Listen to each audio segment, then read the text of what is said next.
Assalamualaikum warahmatullahi wabarakatuh. Tuan-tuan yang dirahmati Allah sekalian, ringkas cerita tuan-tuan, tazkirah kita pada pagi ini. Saya nak sebut tentang kuda tuan-tuan. Semua daripada kita kenal kuda kan.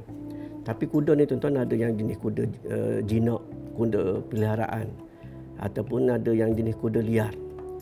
Saya nak sebut ini tuan-tuan nak kaitkan dengan suatu apa yang telah menjadi pesanan kepada kita oleh Sayyidina Ali karamallahu wajah, Sayyidina Ali radhiyallahu an, di mana Sayyidina Ali pernah memberi satu pesanan nasihat kepada kita berkenaan dengan dosa tetapi dikaitkan dengan kuda tuan-tuan. Apa yang disebutkan oleh Sayyidina Ali tuan-tuan? Kata Sayyidina Ali, dosa-dosa ataupun dosa syahwat yang kita lakukan ini tidak ubah ia seperti mana kuda liar yang terlucut daripada tali kendalian dia. Maka dengan sebab dia terlucut itu, kuda liar ini akan berlari dengan kencang dan dia akan membawa penunggangnya kepada neraka. Adapun dia kata, ketahuilah sesungguhnya takwa. Takwa itu dia telah merupakan suatu kenderaan yang patuh. Dan takwa ni akan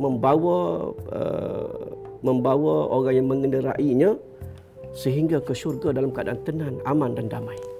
Itu kata-kata Sayyidina Ali tuan-tuan.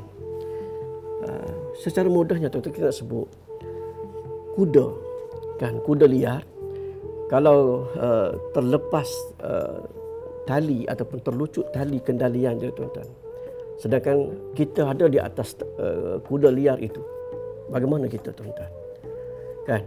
Kalau kita kaki kita terikat di pelana, tangan kita pegang sambil-sambil kita nak jaga, tak nak bagi kita jatuh, tetapi dia tetap berlari.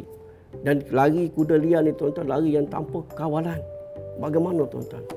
Itulah ibaratnya oleh Sayyidina Ali, itulah nafsu. Dosa kita, syahwat yang kita ikut, yang kita taat ni, kita ikut. Itulah umpama dia.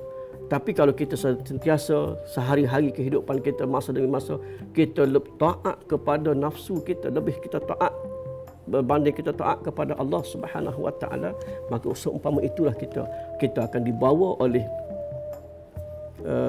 nafsu ini kepada neraka Allah Subhanahu wa taala. Maksud dia dosa-dosa yang kita lakukan ini tanpa ada suatu keinginan, suatu hasrat untuk kita kembali kepada fitrah kita, manusia yang suci bersih semasa mana kelahiran kita dulu daripada rahim ibu kita, lahir bersih. Sepatutnya kita berusaha untuk kembali bersih dan kembali kepada Allah dalam keadaan kita kurang dosa dan banyak diampuni oleh Allah, maka kita akan dapat syurga Allah Subhanahu wa taala. Tetapi kalau kita terlalu taat mengikut perintah nafsu syahwat kita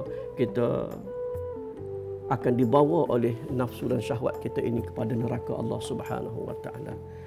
Jadi kalau tuan-tuan boleh bayangkan bagaimana bahayanya keadaan kita menunggang seekor kuda yang liar terlepas daripada tali kendaliannya, begitulah yang kita kena ingat sekiranya kita terlalu condong mengikut hawa nafsu dalam kehidupan kita ini tuan-tuan. Adapun yang disebut oleh Sayyidina Ali bahawa takwa, takut dan berharap kepada keampunan daripada Allah Subhanahu wa taala menjadi suatu kenderaan. Maksud dia kita bertakwa pada Allah, kita dalam kehidupan ni kita tengok satu-satu apa yang kita buat betul tak dengan kehendak dan kemahuan Allah. Salahkah kita dengan ketetapan dan ketentuan Allah? Kita buat sesuatu perkara dalam sepanjang kehidupan kita daripada mula bangun tidur sampai kita tidur kembali, adakah kita betul dengan Allah Subhanahu wa taala? Betul bertepatan dengan sunnah Nabi kita Muhammad sallallahu alaihi wasallam.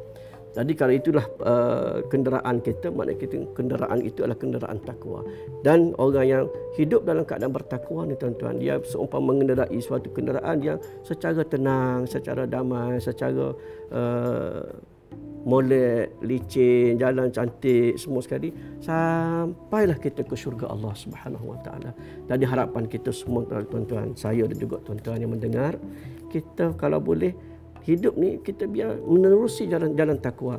Maik kereta yang paling baik, paling cantik itu pakaian ni takwa kita, kenderaan takwa. Dan insya-Allah kalau kita berkekalan, istiqamah di jalan takwa ni, maka insya-Allah sampailah kita kepada Jannatul Firdausi, jannah syurga Allah yang menjadi tanda Allah meredai kita, tuan-tuan, insya-Allah. Jadi dengan peringatan yang ringkas ini, moga-moga kita berusaha untuk mencari kenderaan yang baik, yakni kenderaan takwa, dan kita tak cari kenderaan yang boleh memusnahkan kita, iaitu seumpama yang disebut oleh Sayyidina Ali tadi, iaitu kenderaan kuda yang liar terlepas daripada tali pemacunya. Kita bimbang kita akan masuk dalam murka Allah, kita bimbang kita takut masuk dalam orang yang tidak menepati hidup dengan sunnah Nabi sallallahu alaihi wasallam, dan akhirnya kita akan ditempatkan dalam murka Allah, dalam neraka Allah Subhanahu wa taala. Jadi itu sebagai peringatan untuk saya dan juga peringatan untuk kita bersama. Wallahu a'lam. Assalamualaikum warahmatullahi wabarakatuh.